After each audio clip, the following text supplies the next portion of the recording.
What is up, you guys? Holy crap. I started a podcast. This is wild, unreal. Thank you so much for the support that you guys have shown so far. This is so crazy. So, welcome to Where's the Handbook, you guys. I'm Elizabeth Johnson, and I was not expecting this thing to launch when it did. And I was actually aiming for late December, and everything's just been happening so quick. So here we are, and I'm doing it. So yeah, I'm purposely launching episodes 1 and 2 together because I know the episode that I wanted to lead with for this show, but I have to get some things out here first. But I'm going to let you know how Being Dumped in Paradise turned out for me. I promise it's coming. That's episode 2. But I just have to get this out here first as to how I ended up in front of this microphone with this new perspective on life, and to give you a little bit of backstory on Where's the Handbook. So I'm here to make you laugh. My life's a joke. I laugh at it. You can laugh with me or at me. I don't care. I am also here to talk about some pretty heavy stuff. So, we're just going all over with it. But I am here all in all to share stories of my life. I am going to have guests on to share stories of their life. And my hope is that you can either relate to it in one way, shape, or form, take something from it, or whatever the case may be. This is so exciting. I'm amped.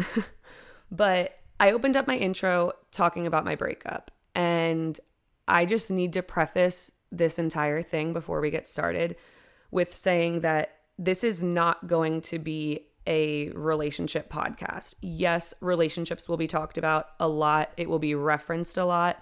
But this is not like a dating or relationship-y thing. I don't really know. But it's so much more than a breakup, but this podcast is going to turn into so much more than that. It's just where it begins, and it's kind of fundamental in understanding where I've been, the things that I've gone through to get here, who I've become, and how I got here in front of this mic, like I said, with a new outlook and a new perspective. So in order to get to that, I need to I need to rewind to last September.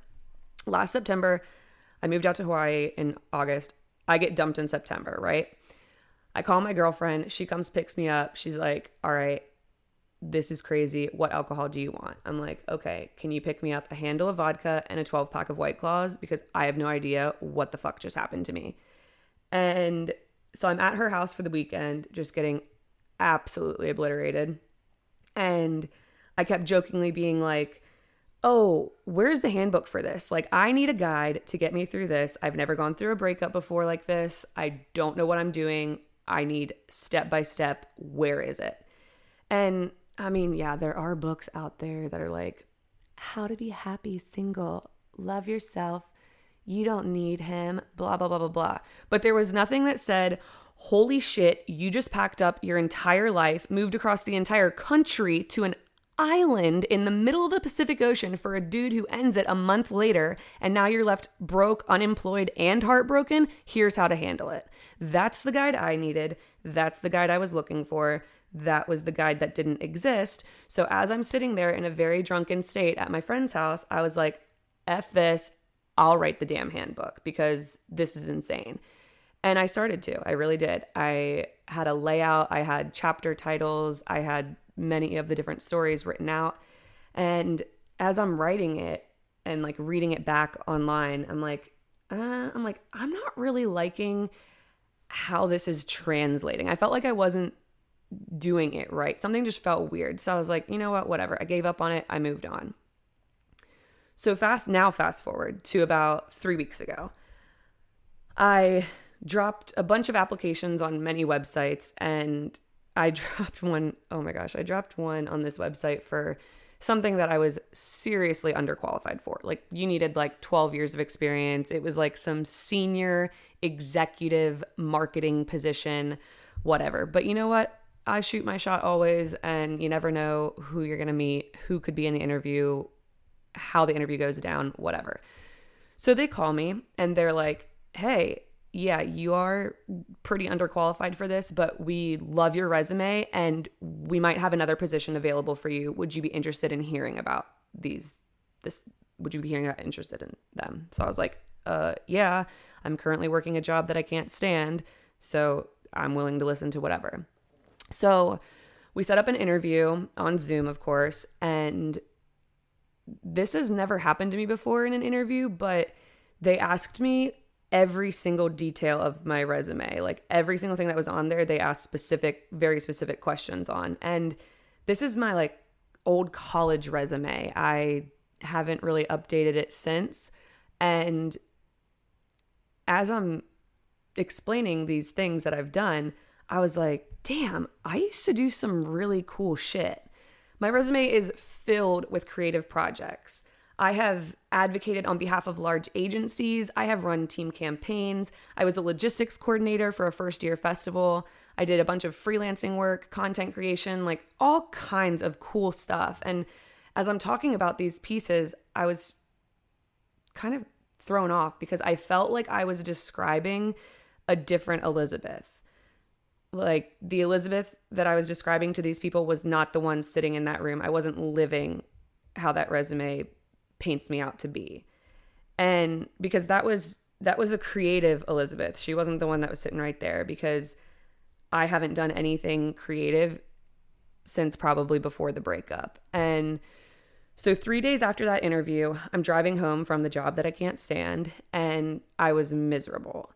And I thought back to that interview and how they asked me those very specific questions. And I kind of just felt like I was lacking a creative outlet. I hadn't done any type of project or worked on anything that I found important since, before the breakup. And I used to dabble with drones and GoPros and making videos of my summers in Hawaii, like all that kind of stuff. And I was thinking about that on my drive home, and I missed that. I missed doing that. So I'm sitting at a stoplight and I just start crying, and I'm thinking, okay, I need a new project, but I'm not really into the whole video making thing right now. My drone's been broken for months and I'm just too broke to fix it. So whatever.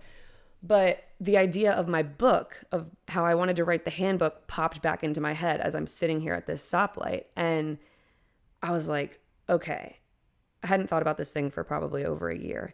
And I thought, okay, I couldn't write the book back then because I didn't like how it was being translated on paper. And I want to be able to tell my own stories with my own voice. And then it was like, boom, fuck this, I'm starting a podcast. Like it literally hit me while I'm crying at a stoplight. I said it out loud to myself, I'm starting a podcast. So I get home, I immediately whip out pen and paper and just start writing down all the ideas that are like flooding into my head.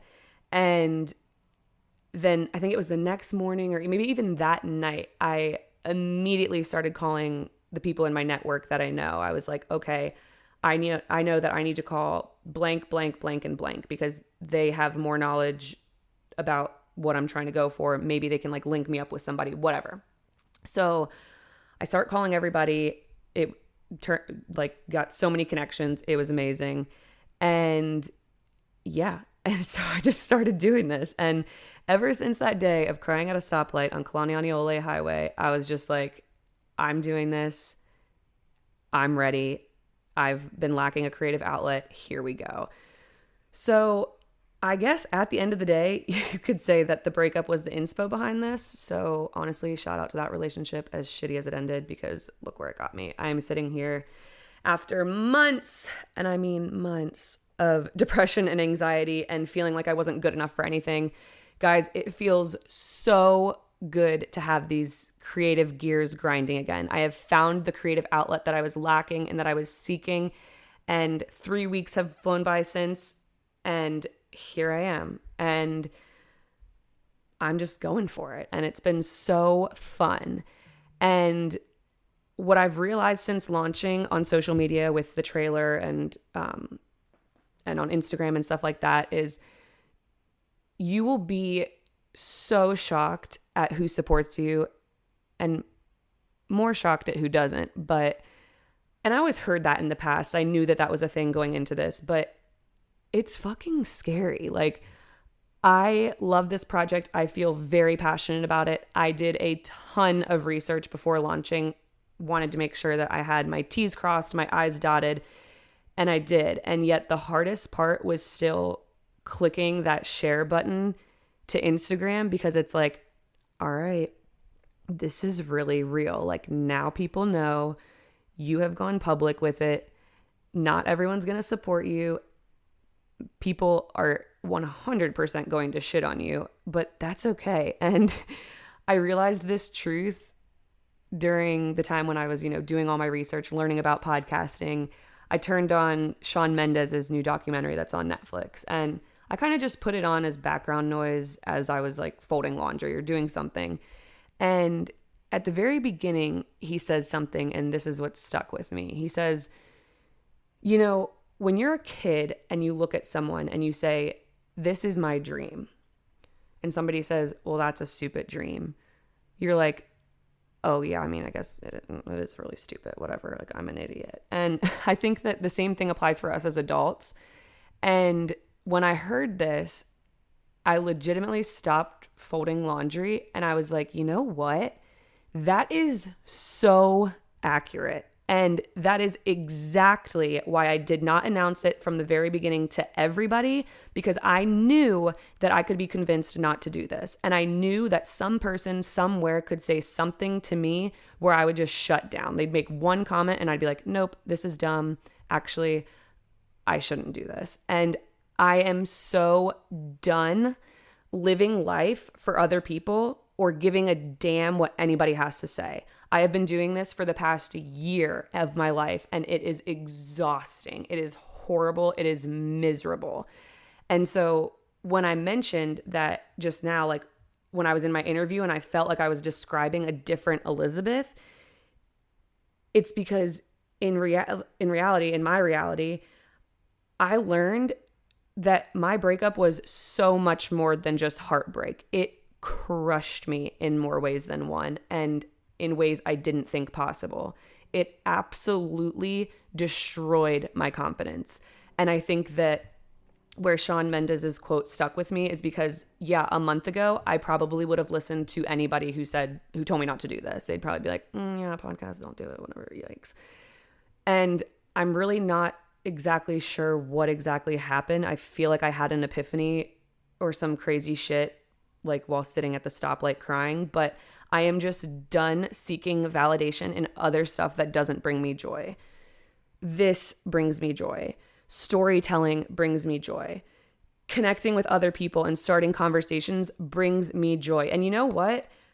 Random people on the internet support me, so I could not care less if friends or even family don't support me, because this is what I want to do. And I'm just here to say that if you are in a similar boat, I just say, fuck it, send it, and go after whatever it is you're trying to do, whether you're trying to start a business, whether you're trying to start a new Instagram page, sell, I don't know, your artwork, whatever the case may be. People are going to hate, and that's totally fine, but I'm just so done giving a shit what anyone has to say or think or feel, because it's not their life. I'm done living for validation in other people. Like, I don't care anymore. And I am just back, and I am so, so ready to share my life. And, I'm going to be opening up about stuff, and I'm not really typically the one to open up about just about everything. And you're going to know it all. It's going to be crazy, but, I'm not holding anything back. And seriously, I cannot thank you enough for the support. It has been unreal since launching that trailer. It kind of all just flooded in at once. And the people that have reached out to me, the people that have DM'd me, commented or rated on the various platforms that I'm on, guys, it means the world to me. I'm already mind blown at where it's gone so far. And I'm just so excited. And here I am, and it's epic. But like I said, I released 2 episodes back to back. And so we're getting to the end of this one. You can just hit, play the next one because I have it ready for you. But next episode, you guys, my followers, my people, anyone who knows me in Hawaii will actually get the true story on how it is I ended up on this island. It's a very common thing when you're meeting people in Hawaii. The first topic of conversation is usually like, oh, what brought you out here? Why are you on island from wherever you came from on the mainland? And I normally always go, I'm always like, I cringe because I'm just like, yikes, I really don't want to be like, yeah, I came out here for love. So I typically go with something along the lines of like, oh, like my brother used to live out here when I was in college and I came out to visit him a bunch. I just really ended up falling in love with the islands and I just knew that this is where I wanted to be post graduation. So I graduated and here I am. Like, no, that's absolute bullshit. Yes, I love Hawaii, obviously, but that is not how it went down in the slightest bit at all. And so people in Hawaii will understand how I got out here. And then mainland people, if you knew me before, you will have answers as to what the hell happened after I left the East Coast for love. And if you're new to me and my life, well then I guess you're just in for one hell of a story because it is wild. But yeah, that's me. And that is how I end up in front of this mic, literally just at a stoplight crying. And here I am. So guys, if you have ever moved for a significant other, please send me your stories. I want to hear about them. I mean, not unless you were successful because honestly can't relate. So just, but anyway, if you've gone through a crazy breakup, hit me up, whatever. I want to hear about it all. I love getting DMs from y'all, from strangers, from people I know, from people from high school, whatever the case may be. This has been so fun. I am so freaking stoked. And again, thank you for the support. This is going to be epic. Stay tuned as always. I'm Elizabeth Johnson, like I said. And if you have any questions, comments, or concerns, please slide into my DM on Instagram at Where's the Handbook or on Twitter at podcastingwth.